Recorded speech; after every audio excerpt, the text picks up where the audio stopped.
খালেদা জিয়া এবং প্রয়াত রাষ্ট্রপতি শহীদ জিয়াউর রহমানের সমাধিস্থল রয়েছে এখানে, সেখানেও মানুষ ভিড় করছেন, সেখানেও তারা যাচ্ছেন, গিয়ে শ্রদ্ধা জানাচ্ছেন, কেউ বা ছবি তুলছেন।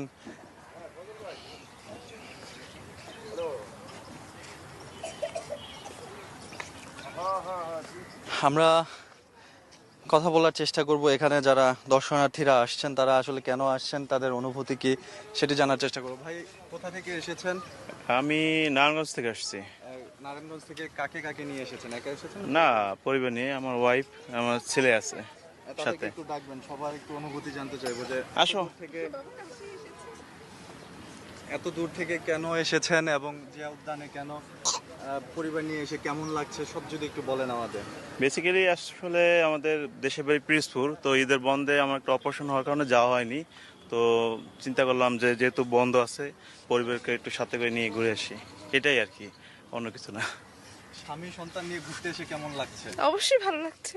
একটু ভালো লাগাটা আমাদের সাথে শেয়ার করবেন যে কেমন ভালো লাগছে। খুব ভালো লাগছে, যদিও গরম, কিন্তু তারপরও পরিবার নিয়ে বের হলে তো ভালো লাগেই, ভালো লাগা কাজ করে। কিন্তু তাও ঈদে যেহেতু বাড়ি যাওয়া হয়নি, বাড়িতে পরিবারকে তো মিস করছি। আজকে সারাদিনের পরিকল্পনা কি, কোথায় কোথায় যাবেন?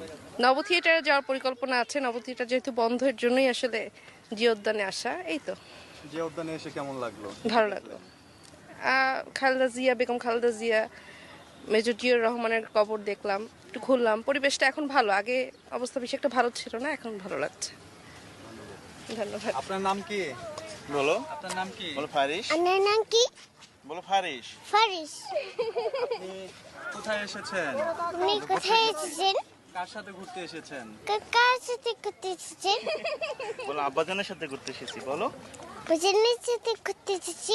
আপনার ঘুরতে ভালো লাগে? হ্যাঁ তো, হ্যাঁ তবে তবে তবে একটু ঈদ মোবারক বলেন তো সবাইকে। ঈদ মোবারক। একটু এদিকে তাকিয়ে বলেন সবাইকে ঈদ মোবারক। ঈদ মোবারক। জোরে বলেন, জোরে বলো। ঈদ মোবারক। জোরে বলেন, ঈদ মোবারক। ঈদ মোবারক। Thank you. দর্শক শুনছিলেন, পরিবার নিয়ে অনেকে এসেছেন, তারা যেমনটি বলছেন সারাদিন তারা ঘুরবেন এই উদ্দেশ্যে রাজধানী